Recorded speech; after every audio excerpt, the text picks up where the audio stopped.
What's up, everyone? It's Kyle. Today we are talking about how morality proves God.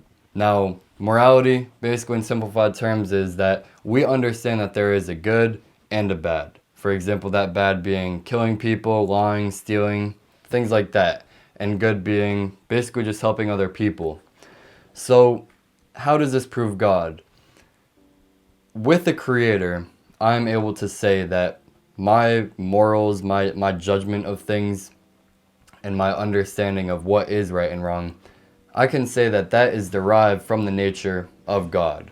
I can see what God writes in the Bible, and I even have it written in my own heart and my consciousness that these things are good and these things are bad. In a simple way of looking at it, I'd say that we could look at the main basic thing is that we ought to value human life, okay? Because there are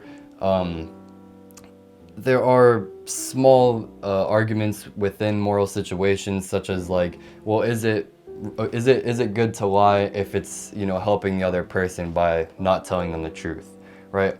And things like that. I think the morality comes down to the fact that we should value other people's lives, and we should try and help them in the best way possible, and things like that. I think that's like common thing that all morality can go back to. And even further than that, basically, it's just respecting what God's nature is.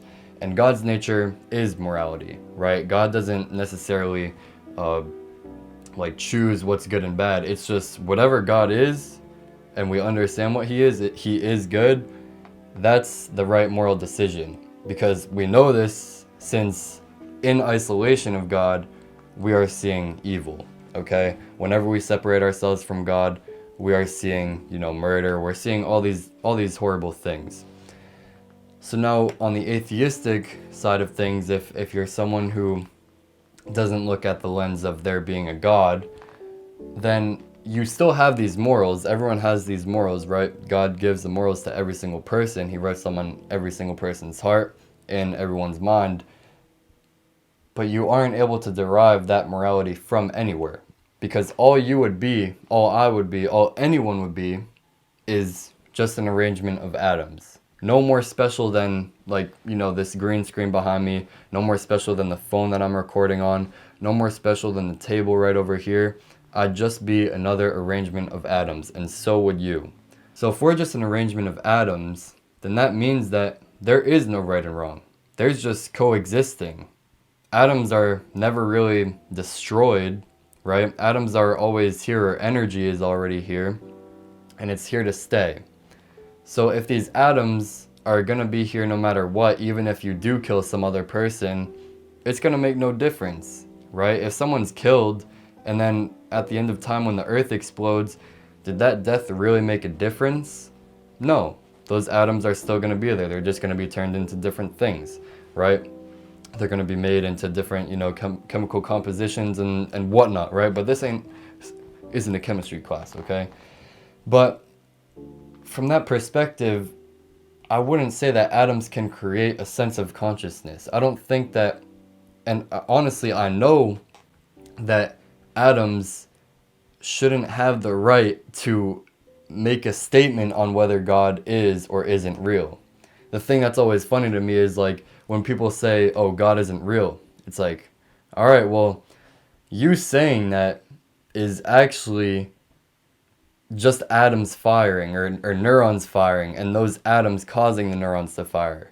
So it's not that you're making that statement. No, you don't exist. Just the individual atoms exist. You saying that statement is just a chemical reaction. That's all it is. That is all it is. Because a set of atoms made you say that. You didn't have any, free will. It was fate. You had to say, no, God doesn't exist. No, I don't agree with this guy that I'm watching. And you also, your chemical composition could have been like, oh, yeah, I do agree with what this guy is saying. But that doesn't make sense, right? Because we know that atoms, they can't make intelligent decisions like that. Even to the order that they are at right now, that is not how it works. That is not how it works at all. Saying that you do not believe in God, you can't say that. That's pretty much impossible if you are being consistent with your logic. If you're consistent with your logic, then you need to understand that it is just the atoms doing that for you. That the moment that you were born, your fate was that you were going to say that at that exact point in time, because all it was your atoms were reacting to one another, they were reacting to the environment. And then you could also say the thing that, again, there is no good and bad, because if we're looking at what's simply best for society, then honestly, yeah, killing a bunch of people may actually be good, right? For example, if someone takes something that was yours, you could just kill them, and that'd be more beneficial for you, right? But guess what? We know that that's not morally right. Just because someone took, a couple of your strawberries, it doesn't mean that you should kill them just because, oh, it's better for me, they won't steal from me again.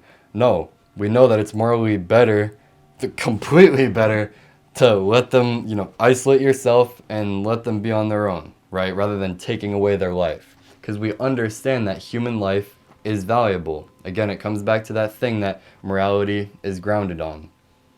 It's grounded on the fact that we are respecting other humans and that we understand that they have value, right? And that value comes from God, right? God says that we are made in His image. If you found this video interesting, feel free to check out any of the videos right here to the side of me. With that being said, I'll see you over there. Be well, be blessed. I'm out. Peace.